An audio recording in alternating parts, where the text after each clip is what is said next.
வழி உடையவர் திருவடி.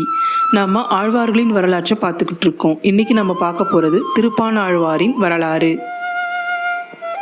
திருப்பாணாழ்வார் திருமாலின் திருவருளால் துர்முகி ஆண்டு கார்த்திகை மாதம் வளர்பிறை துவிதியை புதன்கிழமை அன்று ரோகிணி நட்சத்திரத்தில் இறைவன் திரு நாராயணனின் ஸ்ரீவக்ஷக்தி நெற்கதிரின் அருகே அவதரித்தார். பாணர் மரபிலே பிறந்த இவர் நாள்தோறும் காலையில் எழுந்து நீராடி திருமண் அணிவார். துளசி மணி மாலையும் தாமரை மணி மாலையும் கழுத்தில் சூடிக்கொள்வார். தாழ்ந்த குலத்தவர் என்பதால் காவிரி ஆற்றின் நடுவே நிற்கவோ அதை தாண்டி அரங்கநாதர் ஆலயத்திற்கு செல்லவோ அனுமதி இல்லை. ஆகையால் காவிரியின் தென்கரைக்கு வீணையுடன் சென்று திருவரங்கத்தை நோக்கி நிற்பார். அரங்கநாதர் மீது தம்முடைய நினைவு முழுவதையும் பதித்து அவனுடைய அருட்குணங்களை எல்லாம் பொருளாக கொண்டு பாட்டுகளை வீணை இசையோடு தம்முடைய குரலிலையும் கலந்து பாடுவார். அரங்கனை புகழ்ந்து பாடுகையில் தன்னை மறந்து வெளியுலகத்தையும் மறந்து தம் கண்களில் தாரை தாரையாக ஆனந்த கண்ணீர் சொரிய பாடி நிற்பார். ஒரு நாள் அவ்வாறு தன்னை மறந்து பாடுகையில் அந்தணர் குலத்தில் தோன்றியவரும் ஆலயத்தில் அரங்கநாதர் சுவாமிக்கு அபிஷேகம் செய்வரும் ஆன உலோக சாரங்க முனி என்பவர் காவிரியில் நீராடி இறைவனுக்கு நீராட்ட காவிரி நீர் எடுத்துச் செல்ல பொற்குடம் ஏந்தி அங்கே வந்தார். பக்தி பரவசத்தில் ஈடுபட்டிருந்த பாணர் அப்பொழுது வழிமறித்து கொண்டு நின்றார். சாரங்க முனி நீர் எடுக்கும் பொழுது வாய் திறந்து பேசும் பழக்கம் இல்லை. பாணர் தீண்டத்தகாதவர் என்பதால் கைத்தட்டி அழைத்தார். எதையும் காணாத பாணர் அசைவற்று நின்று கொண்டிருந்தார். சீற்றம் கொண்ட சாரங்கமுனி ஒரு கல்லை எடுத்து பாணர் மீது வீசினார். அக்கல் பாணர் நெற்றியில் பட்டு குருதி பெருகி வழிந்தது.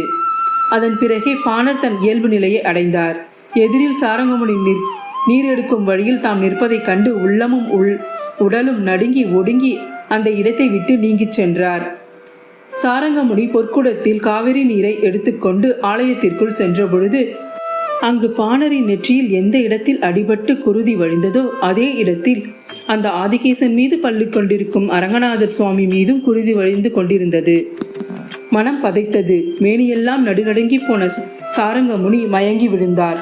அப்போது அவர் கனவில் தோன்றிய ரங்கநாதர், பக்தியிலும் பாமாலையிலும் என்னை ஆட்கொண்ட பாணனின் திருவடி நாளை பூமியில் படாத வண்ணம் அவனை தோள் மீது சுமந்து வந்து என் அருகே நிறுத்தி என்னை மகிழ்விப்பாயாக என்று கூறி மறைந்தார். அவ்வண்ணமே சாரங்கமுனி மறுநாள் காலை பாணர் அருகே சென்று வணங்கி அவரை தோள் மீது சுமந்து அந்த அரங்கநாதரின் திருசன்னதியில் இறக்கிவிட்டார். அதுவரை காண முடியாத திருவரங்க பெருமானின் திருமேனி அழகை கண்டதும் பாணருக்கு மேனியெல்லாம் மெய் சிலிர்த்தது. அரங்கனின் அருளால் அங்கம் குளிர அமலனாதிபிரான் என தொடங்கும் 10 பாசுரங்களை பாடியுள்ளார்.